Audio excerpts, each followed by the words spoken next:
অ্যাশের পক্ষ থেকে নতুন আপডেট এসেছে। কী সেই আপডেট? এই ভিডিওতেই আমি সবকিছু পরিষ্কার করে তুলে ধরছি। হ্যালো সবাইকে, নমস্কার। সবাইকে শুভ সন্ধ্যা। আজ 1 মে 2026, মে মাসের প্রথম দিন।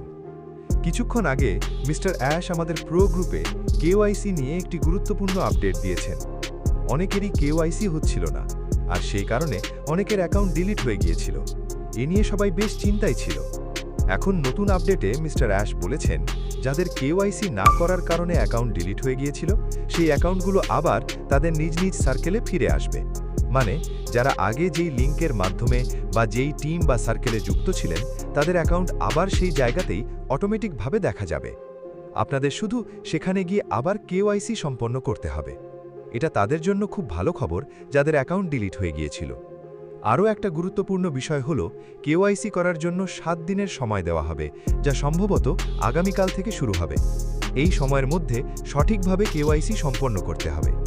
মিস্টার অ্যাশ বলেছেন, প্ল্যাটফর্মে কিছু নতুন আপডেট এবং ইনবিল্ট সিস্টেম যোগ করা হয়েছে, যাতে কেওআইসি প্রক্রিয়া আরও সহজ হয়। আরও যা করতে হবে, ইমেল চেক করুন, কারণ কেওআইসি সংক্রান্ত ইমেল আসবে। ইমেল পেলেই দ্রুত অ্যাকশন নিন, তারপর সঠিকভাবে কেওআইসি সম্পন্ন করুন। সবকিছু ঠিকঠাক করলে আপনি আবার আপনার আগের সিস্টেমে বা ইকোসিস্টেমে যুক্ত হয়ে যাবেন। যাদের অ্যাকাউন্ট ডিলিট হয়েছিল, তারা 1-2 দিনের মধ্যে তাদের ব্যাক অফিসে আবার অ্যাকাউন্ট দেখতে পাবেন। হয়তো সঙ্গে সঙ্গে না, একটু সময় লাগতে পারে।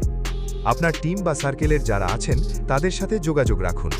আর একটা অনুরোধ, এই ভিডিওটা আপনার সার্কেলের সবাইকে শেয়ার করুন, যাতে কেউ এই গুরুত্বপূর্ণ আপডেটটা মিস না করে। যদি কারোর সমস্যা হয়, তাহলে তাদের এই আপডেট জানাতে পারেন। সবশেষে এই আপডেট অনুযায়ী যাদের কেওআইসি হয়নি বা যাদের অ্যাকাউন্ট ডিলিট হয়ে গিয়েছিল, তাদের জন্য আবার সুযোগ দেওয়া হচ্ছে। তাই সবাই দ্রুত কেওআইসি সম্পন্ন করুন। ধন্যবাদ।